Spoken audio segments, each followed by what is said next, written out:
Hello friends, Orient exam के इस YouTube channel पर आप सभी का स्वागत है।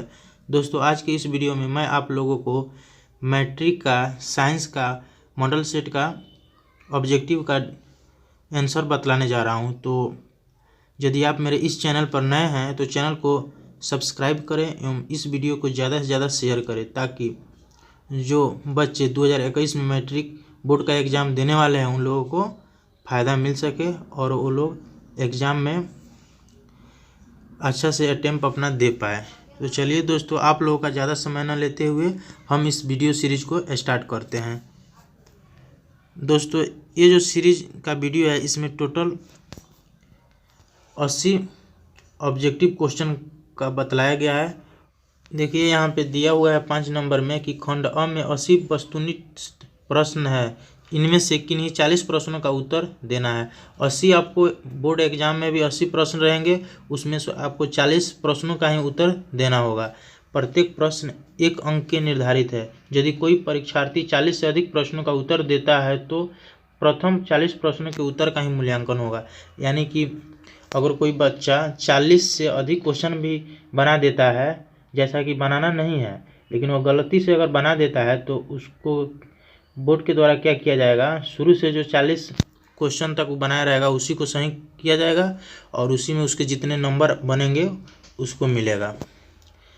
उसके बाद लिखा हुआ है, इनका उत्तर उपलब्ध कराए गए OMR उत्तर पत्रक में दिए गए सही वृत्त के नीले या काले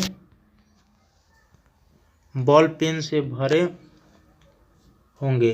किसी प्रकार का व्हाइटनर या तरल पदार्थ या ब्लेड या नाखून आदि का OMR उत्तर पत्रक में प्रयोग करना मना है, अन्यथा परीक्षा परिणाम अमान्य होगा।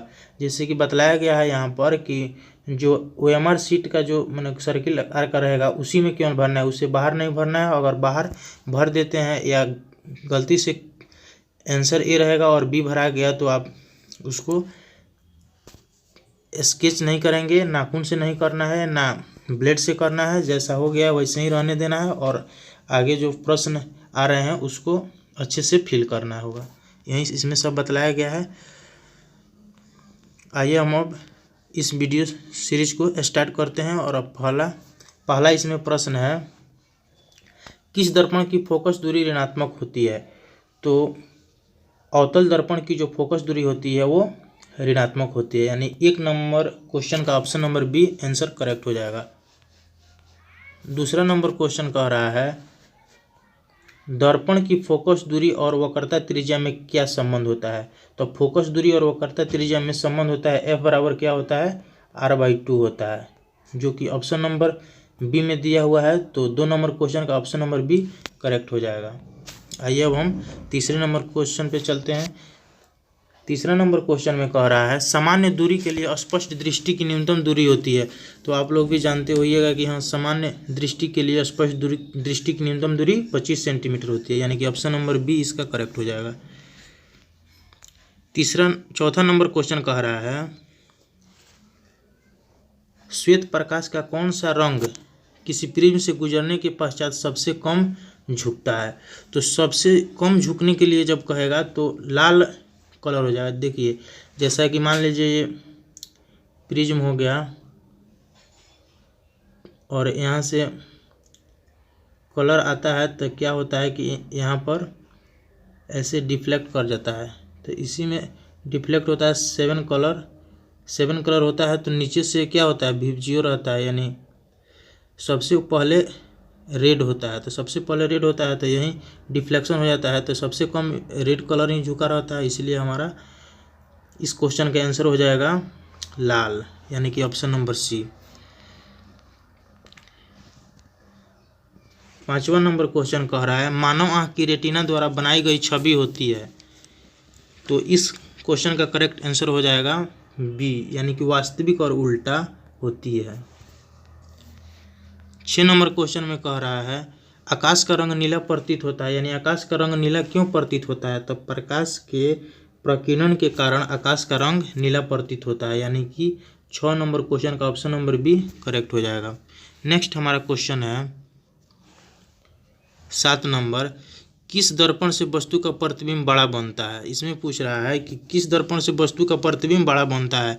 तो अवतल दर्पण से वस्तु का प्रतिबिंब बड़ा बनता है, यानी कि 7 का ऑप्शन नंबर बी करेक्ट हो जाएगा। अब हमारा नेक्स्ट क्वेश्चन है 8 नंबर।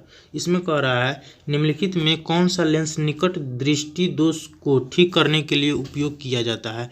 तो निकट दृष्टि दोष को ठीक करने के लिए अवतल दर्पण का उपयोग किया जाता है, जो कि ऑप्शन नंबर सी में दिया हुआ है। और दूरदृष्टि को दूर करने के लिए उत्तल लेंस का उपयोग किया जाता है। इसको भी आप लोग ध्यान रखिएगा, क्योंकि एग्जाम में दोनों में से कोई भी पूछा जा सकता है। अब हमारा नेक्स्ट क्वेश्चन है 9 नंबर। इसमें कह रहा है निम्नांकित में से कौन उपकरण विद्युत धारा की उपस्थिति दर्शाता है। तो गैल्वेनोमीटर विद्युत धारा की उपस्थिति को दर्शाता है, तो 9 का ऑप्शन नंबर 1 करेक्ट हो जाएगा। अगर ऑप्शन में गैल्वेनोमीटर नहीं रहता है, एमीटर रहता है, तो एमीटर भी इसका करेक्ट आंसर हो जाएगा। अगर ऑप्शन में गैल्वेनोमीटर नहीं रहेगा, एमीटर रहेगा, तो एमीटर ही सही हो जाएगा। 10 नंबर क्वेश्चन में कह रहा है दाएं हाथ के अंगूठे के नियम को किसने प्रतिपादित किया था। तो इस क्वेश्चन का करेक्ट आंसर हो जाएगा ऑप्शन नंबर बी, यानी कि फ्लेमिंग ने किया था। 11 नंबर क्वेश्चन में कह रहा है विभवांतर का अस्थायी मात्रक होता है। तो विभवांतर का अस्थायी मात्रक वोल्ट होता है। 12 नंबर क्वेश्चन में कह रहा है निम्नलिखित में से किस संयोजन द्वारा प्रतिरोध का मान बढ़ता है। तो जब प्रतिरोध का मान बढ़ता है कहेगा तो ये हो जाएगा श्रेणी क्रम, और घटता है पूछेगा तो इसका हो जाएगा आंसर समांतर क्रम, यानी कि पैरेलल सीरीज। क्योंकि श्रेणी क्रम के लिए जो फॉर्मूला होता है आर इक्विवेलेंट बराबर वो होता है R1 + R2 + R3 dash dash हो जाएगा, क्योंकि R1 R2 R3 जो है ये सीरीज में प्रतिरोध का जुड़ा होना दर्शाता है। अगर यहीं पैरेलल में दिया रहता है तो इसके लिए आर इक्विवेलेंट का फॉर्मूला होता है 1/R इक्विवेलेंट बराबर 1/R1 + 1/R2 + 1/R3 dash dash. इसीलिए यहाँ पे जो श्रेणी क्रम में जब किया जाता है तो उसको जोड़ लिया जाता है डायरेक्ट, तो उससे प्रतिरोध का संयोजन का जो वैल्यू होता है वो अधिकतम आता है। अब हमारा नेक्स्ट क्वेश्चन है 13 नंबर। इसमें कह रहा है चुंबकीय बल रेखा की प्रकृति होती है। तो काल्पनिक होती है, ऑप्शन नंबर ए इसका करेक्ट आंसर हो जाएगा। नेक्स्ट हमारा क्वेश्चन है 14 नंबर। इसमें कह रहा है 1 किलोवाट घंटा किसके बराबर होता है। तो चलिए इसको हम अच्छे से बना के देखते हैं। जैसे कि यह कह रहा है 1 किलोवाट घंटा, तो 1 किलोवाट घंटा को हम क्या लिख देंगे, 1 को 1 लिख देंगे। किलो का मतलब होता है 10 के पावर 3 यानी 1000, और वाट का वाट रहने देंगे, या वाट को हम ऐसे भी लिख सकते हैं जूल प्रति सेकेंड, तो जूल प्रति सेकेंड हो जाएगा। और आवर यहाँ पे दिया यानी घंटा, तो घंटा 1 घंटा बराबर कितना होता है 3600 सेकेंड होता है। तो यहाँ पे हम 3600 सेकेंड लिख दिए, सेकेंड से सेकेंड कट जाएगा, और यहाँ पे केवल जूल है तो जूल का जूल रहेगा। अभी 3600 गुने 1000, तो इसको क्या लिख सकते हैं हम 3.6 गुने 10 के पावर 6। जूल का जूल यहाँ रख देंगे, यानी कितना हो गया 3.6 गुने 10 के पावर 6 जूल, जो कि ऑप्शन नंबर सी में दिया हुआ है। तो 14 का ऑप्शन नंबर सी करेक्ट हो जाएगा। अब हमारा नेक्स्ट क्वेश्चन है 15 नंबर। नवीकरणीय ऊर्जा का स्रोत क्या है।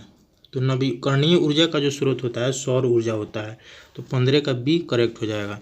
16 नंबर क्वेश्चन कह रहा है कौन सा लेंस अपसारी लेंस भी कहा जाता है। तो इसमें कह रहा है कि कौन सा लेंस अपसारी लेंस कहा जाता है।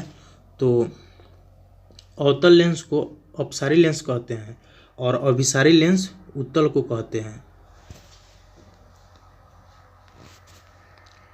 अब हमारा नेक्स्ट क्वेश्चन है 17 नंबर। इसमें कह रहा है प्रकाश का प्राथमिक वर्ण कौन है। तो लाल, नीला और हरा तीनों प्रकाश का प्राथमिक रंग होता है, यानी वर्ण होता है। तो इसका ऑप्शन नंबर डी करेक्ट हो जाएगा, उपयुक्त सभी। अब हमारा नेक्स्ट क्वेश्चन है 18 नंबर। इसमें कह रहा है निम्नलिखित में से कौन नेत्र का रंगीन भाग होता है। तो इसमें नेत्र का रंगीन भाग पूछ रहा है, तो 18 का करेक्ट आंसर हो जाएगा ऑप्शन नंबर सी, यानी कि रेटिना।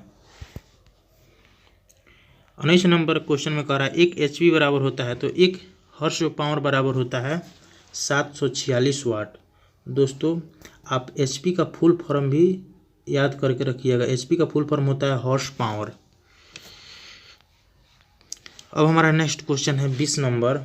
इसमें कह रहा है विशालक शीशा होता है, यानी मैग्नीफाइंग ग्लास पूछ रहा है। तो इसका करेक्ट आंसर हो जाएगा ऑप्शन नंबर बी, यानी उत्तल लेंस। 21 नंबर क्वेश्चन में कह रहा है जब किसी चालक तार से विद्युत धारा प्रवाहित होती है तो गतिशील कण क्या कहलाता है।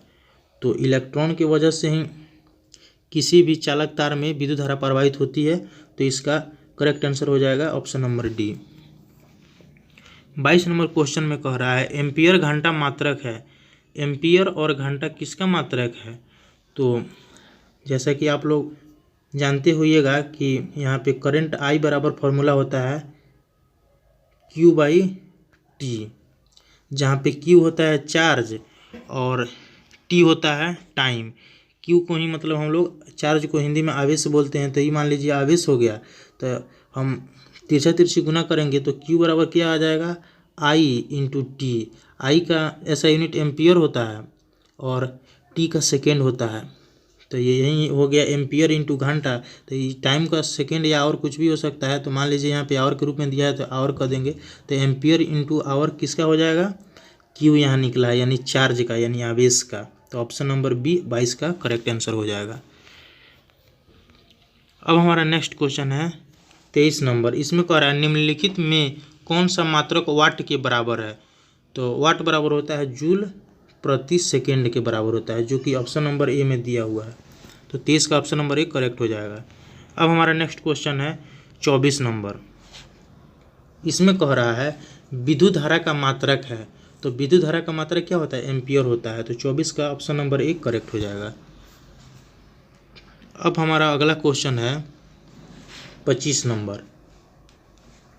इसमें कह रहा है ग्लोबल वार्मिंग के लिए उत्तरदायी गैस कौन है। तो ग्लोबल वार्मिंग के लिए कार्बन डाइऑक्साइड गैस उत्तरदायी होता है। ऐसे उत्तरदायी तो बहुत सारे गैस होते हैं, लेकिन ऑप्शन में यहाँ पे कार्बन डाइऑक्साइड दिया है, तो कार्बन डाइऑक्साइड ही करेक्ट हो जाएगा। कार्बन मोनोऑक्साइड भी होता है, जलवाष्प भी होता है। 26 नंबर क्वेश्चन कह रहा है शरीर में भोजन का पचना किस प्रकार की अभिक्रिया है। तो शरीर में भोजन का जो पचना होता है वो अपचयन अभिक्रिया होता है। तो 26 का ऑप्शन नंबर डी करेक्ट हो जाएगा। अब हमारा नेक्स्ट क्वेश्चन है 27 नंबर। इसमें कह रहा है कली चूना पर जब जल डाला जाता है तब अभिक्रिया होती है, यानी कैसी अभिक्रिया होती है। तो 27 का ऑप्शन नंबर बी करेक्ट हो जाएगा, ऊष्माशोषी अभिक्रिया होती है। अब हमारा नेक्स्ट क्वेश्चन है 28 नंबर। इसमें कह रहा है निम्नांकित में कौन सबसे अधिक अभिक्रियाशील है। इसमें सबसे अधिक अभिक्रियाशील पूछा जा रहा है। तो 28 का ऑप्शन नंबर सी करेक्ट हो जाएगा, यानी सिल्वर। सिल्वर चांदी इसी को बोलते हैं। अगला हमारा क्वेश्चन है चूना जल का रासायनिक सूत्र क्या है। चूना जल का रासायनिक सूत्र CaOH2 होता है, जो कि ऑप्शन नंबर डी में दिया हुआ है। तो 29 का ऑप्शन नंबर डी करेक्ट हो जाएगा। अब हमारा नेक्स्ट क्वेश्चन है कोई विलयन लाल लिटमस को नीला कर देता है, उसका पीएच मान होगा। कोई भी विलयन लाल लिटमस को नीला कर देता है तो उसका पीएच मान क्या होगा। तो उसका पीएच मान जो होता है, लाल को ये नीला करा यानी कि क्षार है ये, तो क्षार का पीएच मान 7 से अधिक होता है। तो 7 से अधिक इसमें दो ऑप्शन दिया गया है, एगो 11 और एगो 10। तो इसीलिए ए और बी दोनों, यानी कि ऑप्शन नंबर डी इसका करेक्ट हो जाएगा आंसर। अब हमारा नेक्स्ट क्वेश्चन है 31 नंबर। इसमें कह रहा है एल्काइन में कार्बन कार्बन के बीच कितने सहसंयोजक बंधन होते हैं। एल्काइन में पूछ रहा है। देखिए होता ये है कि एक होता है एल्केन, एक एल्केन होता है, एक एल्कीन होता है, और एक जो दिया गया है एल्काइन वो होता है। तो इसके लिए फॉर्मूला होता है CnH2n+2, ये होता है CnH2n, ये होता है CnH2n-2 होता है। तो यहाँ पे पूछ रहा है एल्काइन में कार्बन कार्बन के बीच कितने सहसंयोजक बंध होते हैं। तो यहाँ पे सहसंयोजक बंध पूछा है, लेकिन अगर क्वेश्चन ऐसे भी आ सकता है, फॉर्मूला भी पूछ सकता है, तो आप लोग इसको भी ध्यान में रखिएगा और एग्जाम में जाने से पहले इसको फिर से रिवीजन करके जाइएगा ताकि कोई कन्फ्यूजन ना हो। तो अभी फ़िलहाल 31 नंबर क्वेश्चन का जो करेक्ट आंसर है वो हो जाएगा 3। अगला हमारा नेक्स्ट क्वेश्चन है ग्लूकोज का आणविक सूत्र क्या होता है। पूछ रहा है ग्लूकोज का आणविक सूत्र क्या होता है। तो ग्लूकोज का होता है C6H12 और O6, यानी कि ऑप्शन नंबर ए इसका करेक्ट आंसर हो जाएगा। 33 नंबर क्वेश्चन में कह रहा है उच्च वसीय अम्लों के सोडियम लवण कहलाते हैं। तो उच्च वसीय अम्लों के सोडियम लवण क्या कहलाते हैं। तो सोप कहलाते हैं, यानी कि साबुन। 33 का ऑप्शन नंबर ए करेक्ट हो जाएगा। नेक्स्ट क्वेश्चन है CHO अभिक्रियाशील मूलक को कहते हैं एल्डिहाइड कहते हैं। तो इसका भी correct answer option number A हो जाएगा। अब हमारा नेक्स्ट क्वेश्चन है 35 नंबर। इसमें कह रहा है आवर्त सारणी के किसी आवर्त में बाएं से दाएं जाने पर तत्वों की परमाणु त्रिज्या क्या होती है। तो घटती है। और जैसे में मान लीजिए कि ये हो गया हाइड्रोजन, फिर ऐसे हाइड्रोजन हो गया, लिथियम हो गया, सोडियम हो गया, ऐसे रहता है डैश डैश, और फिर यहाँ से ऐसे रहता है।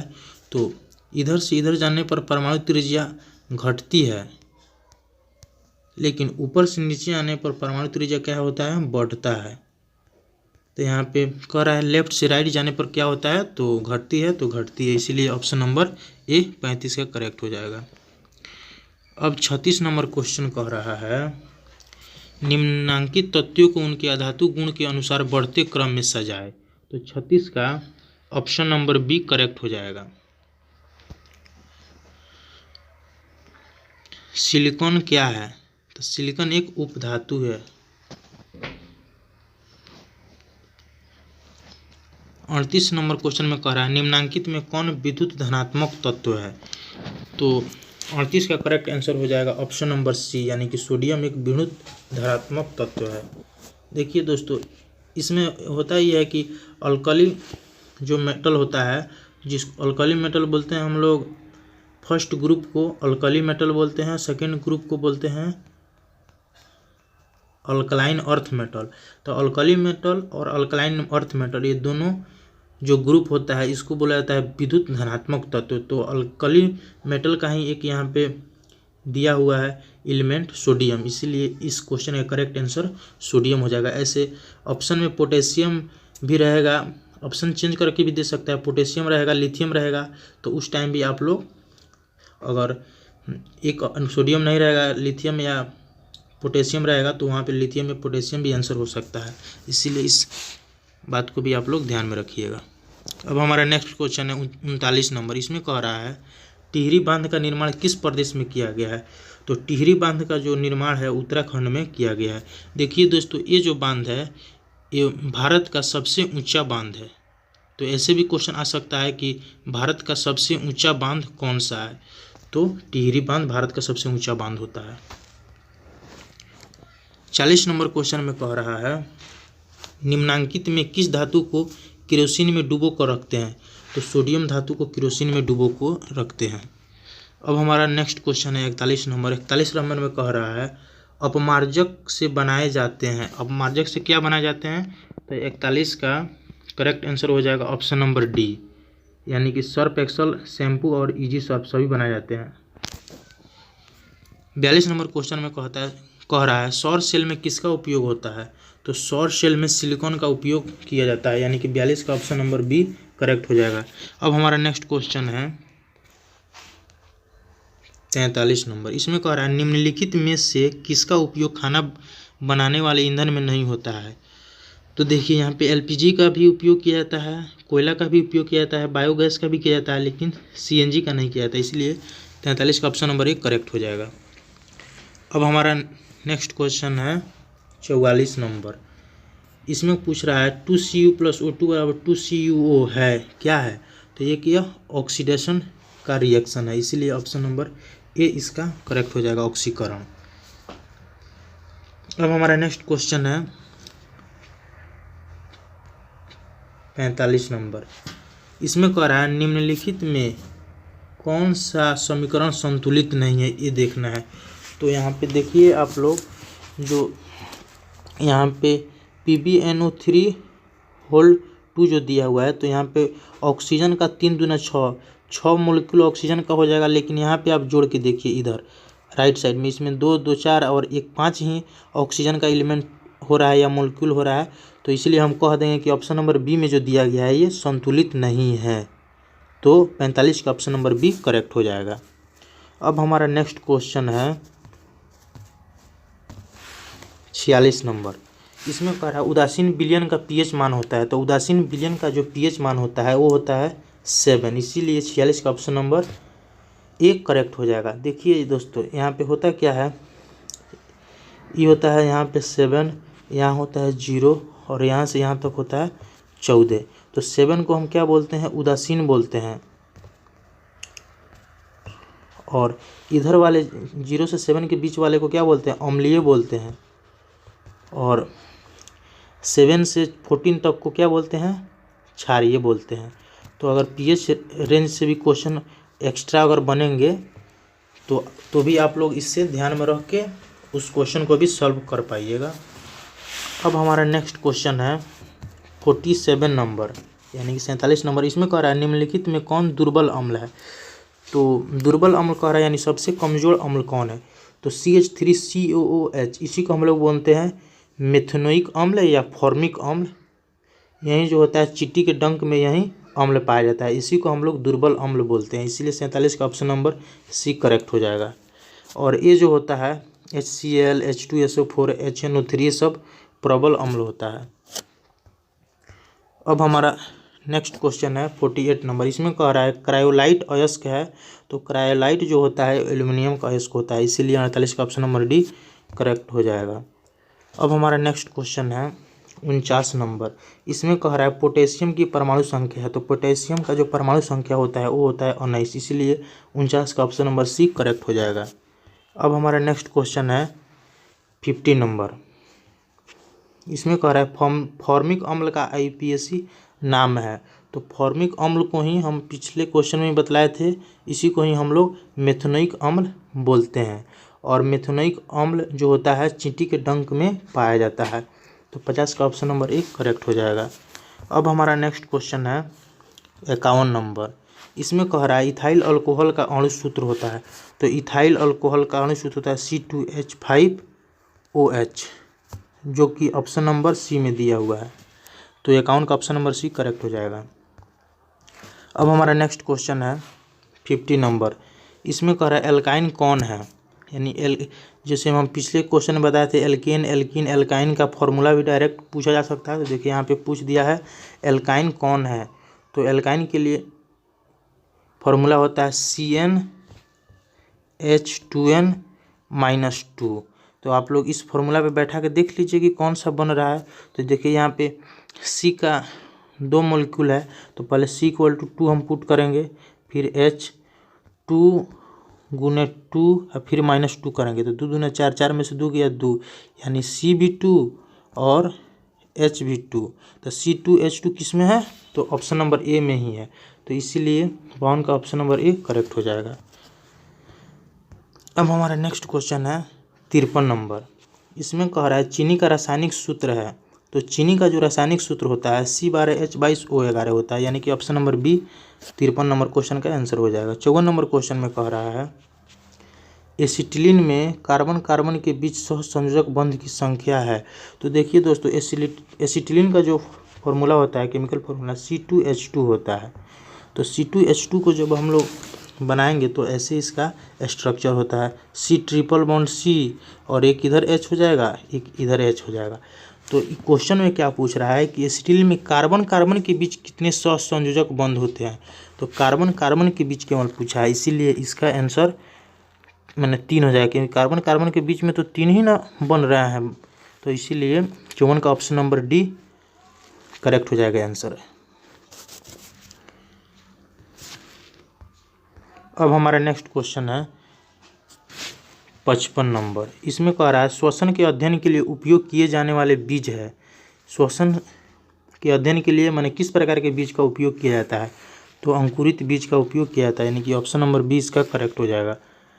56 नंबर क्वेश्चन में कह रहा है मानव वृक्क किस प्रणाली का एक हिस्सा है। कि मानव वृक्क किस प्रकार के प्रणाली का हिस्सा है, तो उत्सर्जन यानी एक्सक्रीशन। ऑप्शन नंबर सी 56 का आंसर करेक्ट हो जाएगा। 57 नंबर क्वेश्चन में कह रहा है पौधों में जाइलम निम्नलिखित में से किसके परिवहन के लिए जिम्मेदार है, तो 57 का ऑप्शन नंबर ए करेक्ट हो जाएगा, पानी। देखिए दोस्तों, आप लोग इसको ऐसे भी याद कर लीजिएगा, जाइलम, तो जाइलम यानी जल, तो पौधे में अगर जाइलम पूछेगा तो जाइलम जल या पानी से हो जाएगा। अगर इस पौधे में के लिए फ्लोएम भी पूछता है कि फ्लोएम यानी किसके लिए ये परिवहन का काम करता है, फ्लोएम, तो फ्लोएम जो होता है ये क्या करता है, फूड के लिए यानी भोजन, फ्लोएम भोजन के लिए होता है। तो अगर क्वेश्चन में फ्लोएम आ जाएगा, इसका पूछेगा तो फ्लोएम भोजन के लिए हो जाएगा। इसको भी आप लोग माइंड में रखिएगा और ध्यान रखिएगा, ताकि एग्ज़ाम में अगर इससे भी क्वेश्चन बने तो आप लोग सॉल्व उसको कर पाएँ। अब हमारा नेक्स्ट क्वेश्चन है 58 नंबर, श्वसन के दौरान कौन सी गैस निकलती है, यानी सांस लेने के दौरान हम लोग किस गैस को छोड़ते हैं, तो कार्बन डाइऑक्साइड गैस को छोड़ते हैं, तो सब कोई जानते हैं, तो इसका ऑप्शन नंबर ए करेक्ट हो जाएगा। अब हमारा नेक्स्ट क्वेश्चन है 59 नंबर, फलों के पकने को निम्न में से किससे नियंत्रित किया जाता है, तो फलों के पकने को हम लोग नियंत्रित करते हैं इथिलीन से, यानी कि 59 का ऑप्शन नंबर सी करेक्ट हो जाएगा। 60 नंबर क्वेश्चन में कह रहा है न्यूरॉन का वह हिस्सा जहाँ जानकारी हासिल की जाती है उसको हम लोग क्या बोलते हैं, तो इसका भी आंसर ऑप्शन नंबर यही हो जाएगा, डेंड्राइट।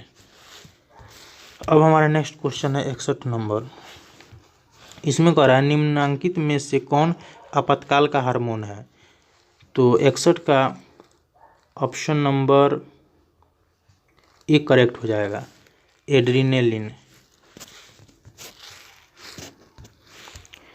अब हमारा नेक्स्ट क्वेश्चन है 62 नंबर, इसमें कह रहा है निम्नलिखित में से कौन सी अनैच्छिक क्रिया है। देखिए इसमें अनैच्छिक क्रिया को ढूंढना है, तो अनैच्छिक क्रिया यानी ऐसी क्रिया जो बिना इच्छा के है, तो उसको हम लोग को ढूंढना है, तो इसमें हो जाएगा उल्टी।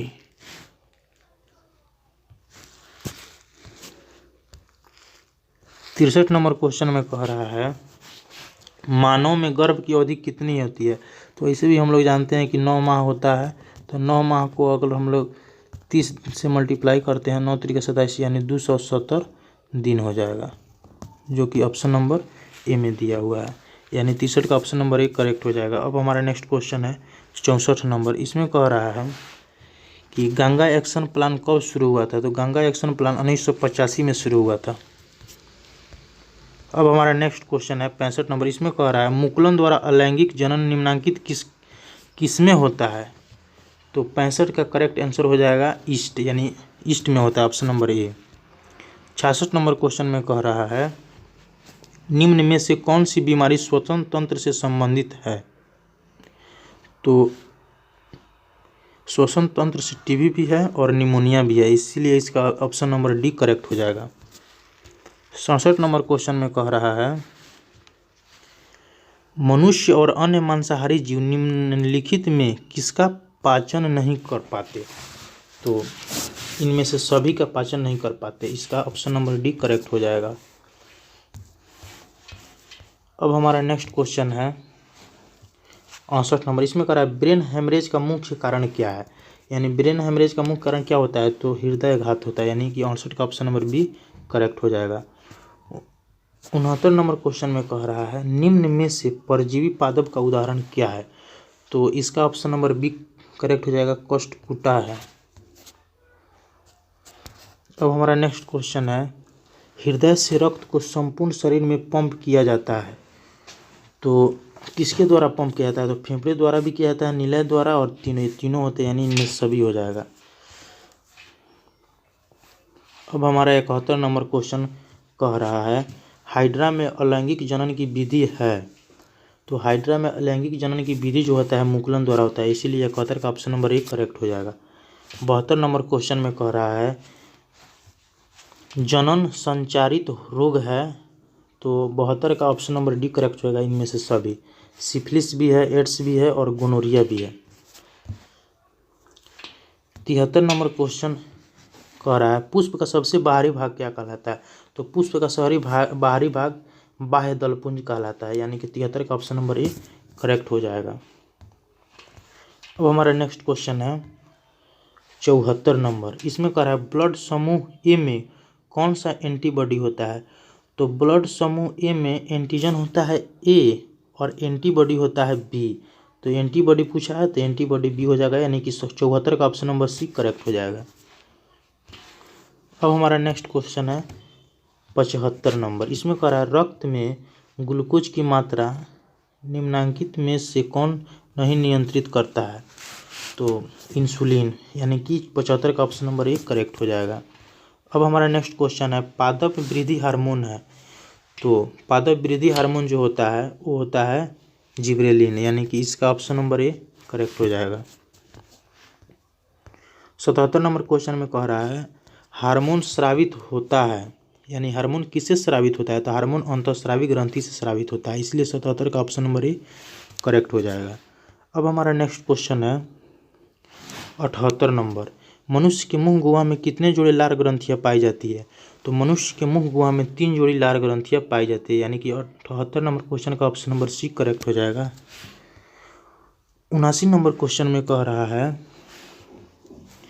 एस्ट्रोजन है, एंड्रोजन क्या है, तो एंड्रोजन एक फीमेल हार्मोन है और एस्ट्रोजन जो होता है वो मेल हार्मोन होता है। तो दोस्तों आप लोग एस्ट्रोजन को भी ध्यान में रखिएगा, ये होता है मेल हार्मोन और एंड्रोजन होता है फीमेल हार्मोन।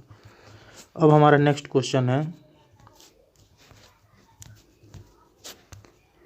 80 नंबर। इसमें कह रहा है मटर को अपने प्रयोग के लिए किसने चुना, तो ग्रेगर मेंडल ने चुना था, यानी कि 80 का ऑप्शन नंबर ए करेक्ट हो जाएगा। तो दोस्तों यदि यह वीडियो आप लोग अच्छा लगा हो तो वीडियो को लाइक करें एवं ज़्यादा से ज़्यादा शेयर करें।